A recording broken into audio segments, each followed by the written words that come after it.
The NBA is terrified this is happening as the Milwaukee Bucks have a huge comeback win on the back of course, Giannis Antetokounmpo, on the back of Damian Lillard, most importantly, on the back of newly returned Chris Middleton, who turned up in the fourth. We're going to break that down and discuss what it means going forward as this team secured another big win. But before we get into all that, folks, if you're a part of the 83% who aren't subscribed to the channel, make sure to hit that subscribe button. We're producing daily Bucks content. I see your guys' support in the comment section. Keep supporting. I read every single comment, so continue to leave those down there. And thank you guys for your support. And make sure to hit that subscribe button if you're enjoying the daily content. Ladies and gentlemen, there's a lot of stuff to go over in this game.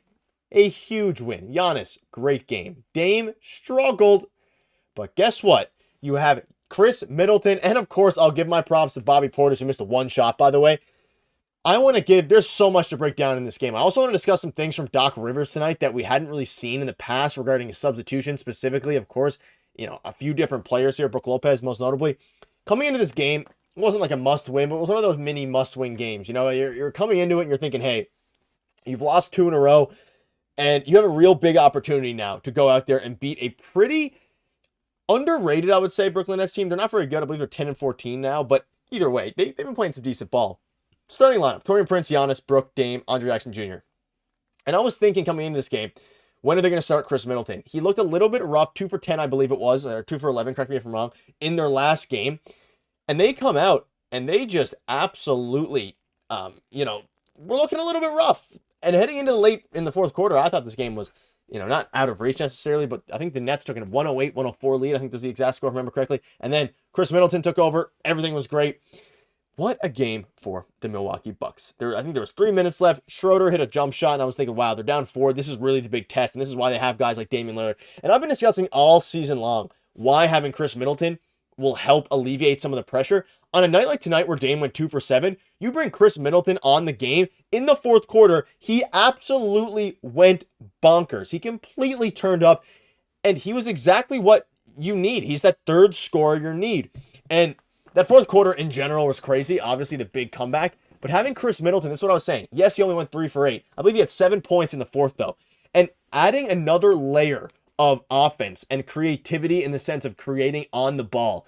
Not off the ball, but on the ball, which is important when you have Giannis and Dame. Dame struggled tonight. Brook Lopez struggled tonight. Taurean Prince struggled tonight.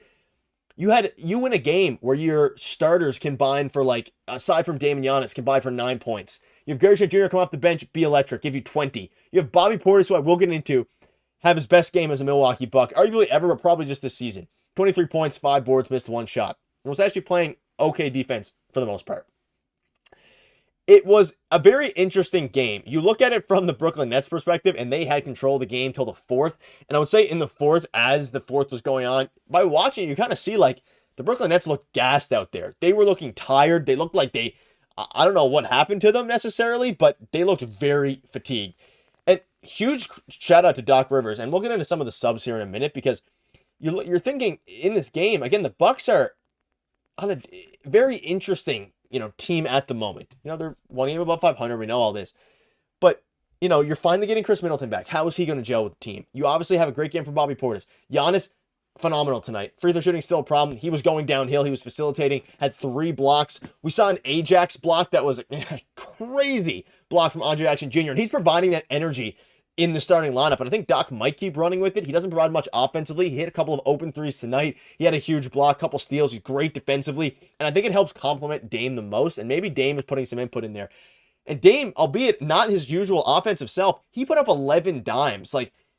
Dame was able, because everyone stepped up. Bobby had 23. Gary Trent Jr. had 20. And in the fourth, Chris Middleton had 7, finished with 11. Everything was looking very, very good. And as the fourth quarter was going on, you're starting to think to yourself, what are they going to do here to really make a pushback? You're seeing that the Brooklyn Nets are tired. You're seeing that at this point, the Nets are in a interesting spot. They had the lead with 3 minutes left. They're up by 4 and things like that.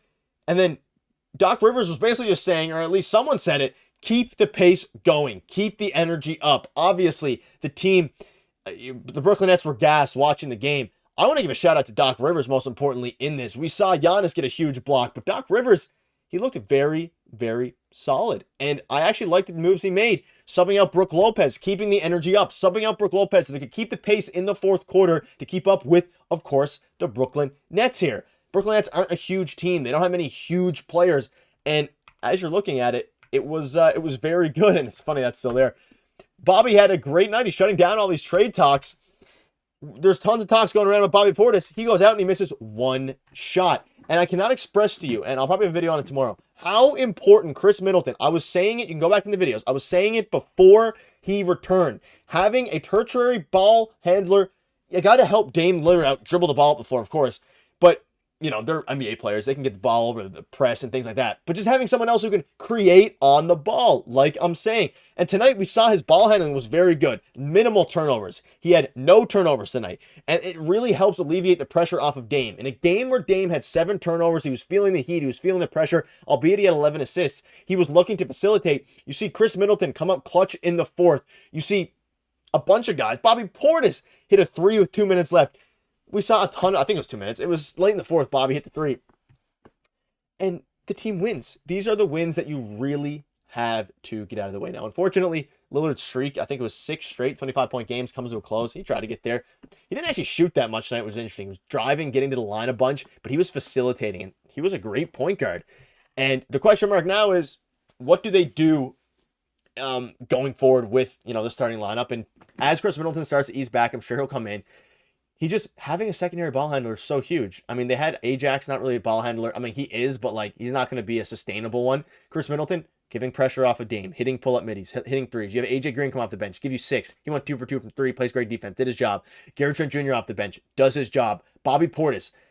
Let's stop posting up Bobby Portis every play. He was sitting corner. He was nailing his threes. You can have him sit corner. It's better than clogging up the post offense, which just clogs it up for when Giannis drives down the middle anyways, because you have Bobby Portis sitting on the block, and then you have Giannis coming down. Bobby Portis' man helps, and then you're kicking it to a Bobby midi, which in all, decent shot, inefficient shot, though, given the way that this offense should work. So you're down double digits in this game. You grind it out. You get the win. And we saw Bobby Portis. I mean, the offense fed under the defense. He had 3 blocks tonight. He had a steal. He was playing some good defense. And ultimately, it's a big win in a game where the guys really weren't playing very well. We saw Chris Middleton be the big clutch performer, and we just ultimately saw the team do exactly what they needed to do. And that is battle, battle, battle, come out, get a huge win, snap the mini 2-game skid, improve to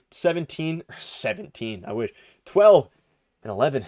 And folks, as the season goes on, this team is starting to figure it out. And if you can continue to get play from Gary Trent Jr. and even Ajax, who's going to continue to battle, you're going to be in very good shape if you're the Milwaukee Bucks. So that'll wrap it up. Make sure to hit the subscribe button. I'm keeping you up to date with all the latest Bucks news, so make sure to smash it. And another Bucks win. Obviously, they lost a couple before this, a couple rough fashion. They played great against the Boston Celtics. They should have gotten that win. But ultimately, here we go now, and I think the Bucks are going to be in pretty good shape.